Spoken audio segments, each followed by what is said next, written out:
నమస్తే, welcome to our channel. నేను సిరి. వైసీపీకి దెబ్బ మీద దెబ్బ తగులుతుందేమో అనిపిస్తుంది. ఎందుకంటే వల్లభనేని వంశీ ఇంకా కొడాలి నాని క్రియాశీలక రాజకీయాల నుంచి వెళ్ళి ఇంకా రాజకీయాలకైతే గుడ్ బై చెప్తున్నారు, దూరంగా ఉండబోతున్నారు అని చెప్పేసి అయితే మరి వార్తలు వస్తున్నాయి. ఇందులో ఎంతవరకు వాస్తవం ఉంది ఏంటి అనేది మనకి వివరించడానికి మనతో పాటు ఉన్నారు ప్రముఖ సీనియర్ జర్నలిస్ట్ జగదేవ్ గారు. నమస్కారం సార్. సార్, ఇప్పుడు చూస్తుంటే జగన్ గారి పరిస్థితి రోజు రోజుకి కిందికి జారిపోతుందేమో అనిపిస్తుంది. ఎందుకంటే ఒక్కొక్కరు నేతలందరూ కూడా బయటికి వెళ్ళడం, ఉన్న 11 మంది కూడా తనతోని సరిగా ఉండట్లేదు, పక్క పార్టీలతోని టచ్లోకి వెళ్తున్నట్టు వినిపిస్తుంటే, ఇంకొకటి ఏంటంటే ఇంతకుముందు ఈ 5 సంవత్సరాలు ఎవరైతే ఉన్నారో తన పక్కన వెన్నుదన్నులాగా ఇప్పుడు వాళ్ళు ఇంకా మొత్తం పూర్తిగా రాజకీయాలకి దూరం అయిపోతున్నారని చెప్పేసి మరి వార్తలు వస్తున్నాయి. అందులో కొడాలి నాని గారి పేరు, వల్లభనేని వంశీ గారి పేరు అయితే వినిపిస్తుంది. మరి ఏంటి నెక్స్ట్ ఎలా ఉండబోతుంది? వాళ్ళు అంటే జగన్మోహన్ రెడ్డి గారి పక్కన ఉన్నారు, ధైర్యంగా ఉన్నారని అంటే అది కూడా ప్రతిదీ కూడా స్వార్థపూర్తి రాజకీయాలు అయిపోయాయి. ఎందుకంటే పదవిలో ఉన్నప్పుడు అందరూ ఉంటారు, పదవి పోయాక ఎవరూ ఉండరు. దానికి చాలా ఎగ్జాంపుల్స్ ఉన్నాయి. మనం చాలా సందర్భాల్లో చాలా సినిమాలో కూడా మనం చూసుంటాం సరదా సన్నివేశాలు.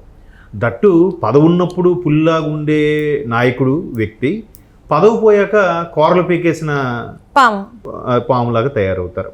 ఇంకా పులి కాస్త పిల్లి అవ్వచ్చు, లేదా గుడ్డిదైనా అవ్వచ్చు. గుడ్డి పులి కూడా గుహలోంచి బయటికి రాదండి, ఇంకా అక్కడే ఉండిపోతుంది. సో అలాంటి పరిస్థితి ఎదురవుతుంది. కాకపోతే ఇక్కడ మరీ విపరీత చర్యలకి, విపరీతమైన కామెంట్స్కి, వ్యాఖ్యలకి వెళ్ళిపోవడం వల్ల వీళ్ళు అసలు అప్పుడు గతంలో మరీ టూ మచ్గా మాట్లాడారు ఎవరెవరు అయితే ఉన్నారో వాళ్ళందరూ ఇప్పుడు బయటికి రావడానికి వాళ్ళు గిల్టీగా ఫీల్ అవుతున్నారో లేదా వాళ్ళ సిగ్గు వాళ్ళకే అనిపించి బయటికి రావట్లేదో తెలియట్లేదు, కానీ మొత్తానికి మొహం చాటేస్తున్నారని చెప్పాలి. సో జగన్మోహన్ రెడ్డి గారు ఎలాగో ఓడిపోయారు in the sense government form చేయలేకపోయారు కాబట్టి ఖచ్చితంగా అందరూ ఎడమొహం పెడమొహం చేస్తారు, వేరేగా ఉంటారు. మీరు చిన్న ఎగ్జాంపుల్ చెప్తాను. ఇప్పుడు ఇవాళ దానం నాగేంద్ర గారు తెలంగాణలో అసెంబ్లీ సాక్షిగా కొన్ని రకాల వ్యాఖ్యలు చేశారు. అవి రికార్డు నుంచి తొలగించాలని డిమాండ్ చేస్తున్నారు. అదంతా మనం చూసాం, అక్కడ బీప్ సౌండ్ కూడా వేశారు. సో ఆయన అలా మాట్లాడుతున్నప్పుడు ఇటువైపు నుంచి సభికులు ఎవరు ఎందుకు మాట్లాడట్లేదు గట్టిగా? ఒకరిద్దరు తప్ప, కేటీఆర్ గారు, హరీష్ రావు గారు, కేసిరెడ్డి గారు తప్ప మిగతా వాళ్ళందరికీ ఎందుకు గట్టిగా అరవలేకపోతున్నారంటే, అరే మనకెందుకు కామ్గా ఊరుకుందాం, ఏదైతే అదైంది, ఒకవేళ అవకాశం ఇటు ఉంటే ఇటే ఉంటాం, లేదా అటు జంప్ అయిపోతాం. ఎక్కువగా నోరు చేసేసుకుంటే రేపు పొద్దున మళ్ళీ బీఆర్ఎస్ కాంగ్రెస్ మళ్ళీ కంటిన్యూస్గా అధికారంలో వస్తే కాంగ్రెస్లోకి వెళ్ళడం అవుతుంది. వీళ్ళే 2 రోజులు బీఆర్ఎస్లో ఉంటారు అధికారం లేకుండా, మిగతా ఎమ్మెల్యేలు ఉండలేరు కదా.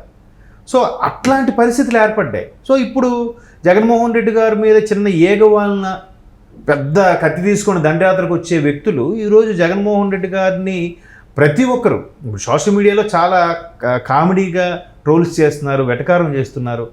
ఇన్ని చేస్తున్న అక్కడ ఎవరు మాట్లాడలేదు. ఒకప్పుడు జగన్మోహన్ రెడ్డి గారి మీద చిన్న అసలు కామెంట్ చేయాలని థాట్ వస్తేనే వెంటనే కామెంట్ చేయను కదా, ఉన్న పరిస్థితిని అసలు ప్రభుత్వంలో పరిస్థితి ఏం బాగోలేదు అంటేనే వెంటనే ఎవడు వచ్చేసేవాడు, ఏమైంది నీకు, నీ అమ్మ ఓడిస్తాడా, లేకపోతే మీ అమ్మ పిల్లం ఇస్తుందా, ఇట్లాంటి మాటలు కూడా మాట్లాడేవారు. సో ఇప్పుడు ఇంత జరుగుతున్న ఎవరు మాట్లాడలేదు. ఎందుకంటే ఒకటి పదవి లేదు, ఇంతకు అనుకున్నట్టు కోరలు పీకేసిన పాములాగా మేబీ ఉండొచ్చు. అధికారులు లేనప్పుడు ఖచ్చితంగా ఎగిరెగిరి పడడం కరెక్ట్ కాదు. అలా అని ఎందులోనే కొనసాగుదామనంటే నెక్స్ట్ భవిష్యత్తు ఏంటన్నది ఎవరికీ తెలియదు. ఎందుకంటే కూటమి బలంగా ఏర్పడింది. కూటమిని విడగొట్టాలి, పవన్ కళ్యాణ్ గారిని, చంద్రబాబు నాయుడు గారిని ఎప్పుడూ ఒకటి చేయకూడదు అని చెప్పే రకరకాల దత్తపుత్రుడని, ప్యాకేజీ స్టార్ అని, పావలా స్టార్ అని, చంద్రబాబు నాయుడు ఎలా చెప్తే అలా ఆటలాడే బొమ్మని, ఆయన ఏ స్క్రిప్ట్ రాయిస్తే అదే స్క్రిప్ట్ చదువుతాడు పవన్ కళ్యాణ్, రకరకాల ఎంత చేసినా కూడా మొత్తానికి వాళ్ళు కూటమిగానే ఏర్పడ్డారు, విజయం సాధించుకున్నారు. సో ఇప్పుడు ఏం చేయలేక గవర్నమెంట్ ఫామ్ అయిపోయింది, స్ట్రాంగ్ అయిపోయింది. అటువైపు చంద్రబాబు నాయుడు గారికి ఎంత ఇమేజ్ ఉందో పవన్ కళ్యాణ్ గారికి కూడా అంత ఇమేజ్ వచ్చేసింది. అరే ఈయన కాంప్రమైజ్ అయ్యి తక్కువ సీట్లతో గెలిపించుకోగలిగాడు, గవర్నమెంట్ ఫామ్ చేశాడు, ప్రజా వ్యతిరేకత ఏదైతే గత ప్రభుత్వంలో ఉందో దాన్ని చెక్కు చెదరకుండా అలాగే కంటిన్యూ చేశాడు. తర్వాత ఎన్డీఏ కూటమిలో భాగస్వామ్యం అవడంలో కూడా కీలక పాత్ర వహించాడు. ఇప్పుడు ఎన్డీఏలో కూడా బాబు గారు చక్రం తిప్పుతున్నారు కూడా అనే ఆలోచనలు, అటువంటి టాక్స్ రావడానికి కారణం పవన్ కళ్యాణ్ కీలకమయ్యేసరికి ఈయన కూడా చాలా ప్రాధాన్యతలోకి వచ్చేసింది. సో ఇటువంటి నేపథ్యంలో మనం ఇంకా ఎగ్జెక్స్ పడితే కూటమి ప్రభుత్వం ఇప్పుడు ఏం చేస్తుంది, మాకు బాధ్యత ఇచ్చారు కాబట్టి ఎవరిని అనట్లేదు, మన బాధ్యత ఆంధ్రప్రదేశ్ని సక్రమంగా సరైన రూట్లో పెట్టాలి, ఎంత బాధ్యత పెట్టారు కాబట్టి ఒక అభివృద్ధి చేసి చూపించాలి, లేదా అందరికీ ఉద్యోగము, ఉపాధి, లేదంటే పెన్షన్లు అన్నీ కల్పిస్తూ ముందుకు తీసుకెళ్ళాలి, వీళ్ళు పట్టించుకోవద్దు మనం అని ఇద్దరు అధినేతలు చెప్పడం అట్లా ఉంది. ఇంకా ఒకవేళ వాళ్ళే కేసులు స్టార్ట్ చేసి ఇప్పటికి వీళ్ళందరూ సగం మంది లోపల ఉండేవాళ్ళే, కానీ అలా లేదు. సో ఇంకెందుకు క్రియాశీల రాజకీయాలకు దూరంగా ఉందామని మేబీ వంశీ గారు, తర్వాత కొడాలి నాని గారు కూడా ఉన్నారు. కొడాలి నాని గారు కూడా మీరు జగన్మోహన్ రెడ్డి గారు అక్కడ ధర్నా చేసినప్పుడు కూడా నేను వెళ్ళినట్టు ఏం చూడలేదు, ఢిల్లీకి వెళ్ళాలి. అసలు అంత అండగా జగన్మోహన్ రెడ్డి గారి గురించి ఏగవాలన మాట్లాడే వ్యక్తి అక్కడికి వెళ్ళకపోవడం అనేది ఎటువంటి కారణాలు దారితీస్తుందో తెలియదు. ఇకపోతే వంశీ గారు కూడా ఆ టీడీపీ ఆఫీస్ మీద దాడికి సంబంధించి కేసులో ఇంకా ఎదుర్కొంటున్నారు. ఆయన అనుచరుని కూడా ఎవరినో అరెస్ట్ చేశారు.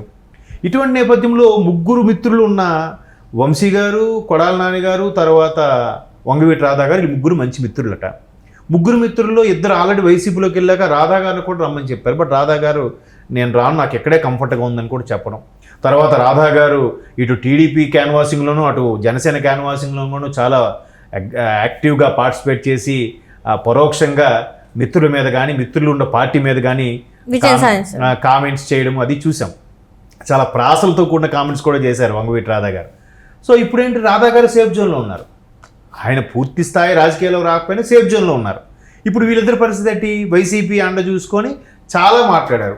చంద్రబాబు నాయుడు గారి గురించి కానీ, లోకేష్ గారి గురించి కానీ, లేదా సభా సాక్షిగా కొంతమంది మాట్లాడిన సపోర్ట్ ఇవ్వడం కానీ, అసెంబ్లీ సాక్షిగా ఇవన్నీ జరిగిన నేపథ్యంలో ఇప్పుడు మళ్ళీ వంగవీటి రాధాను పట్టుకొని అందులోకి వెళ్ళలేరు, అలాగని ఇందులో కొనసాగలేరు. అటువంటి పరిస్థితుల్లో దూరంగా ఉంటేనే బెటర్ అనే కాన్సెప్ట్లోనే ఉంటున్నారు అందరూ కూడా. ఇప్పుడు ఎవరు మాట్లాడుతున్నారు చెప్పండి? జగన్మోహన్ రెడ్డి గారు ఒంటరిగా పోరాటం చేస్తూ ఆయన జనాల్లో ఉండాలి, జనాలు బాగోగులు చూడాలనే ఉద్దేశంలో ఆయన ఎప్పుడూ పులివెందులకు కానీ ఎక్కడికి వెళ్ళిన దాఖలాలు లేవు. గతంలో వరుసగా ఒకే నెలలో 3 సార్లు, అట్లాంటిది ఎలక్షన్ అయిన నెల రోజుల్లో 3 సార్లు వెళ్ళొచ్చారు. తర్వాత ఢిల్లీకి వెళ్ళొచ్చారు, తర్వాత అసెంబ్లీకి నల్లగొడ్డలతో వెళ్ళి నిరసన తెలియజేశారు. ప్రతిదీ ప్రెస్ మీట్ పెట్టి మాట్లాడుతున్నారు.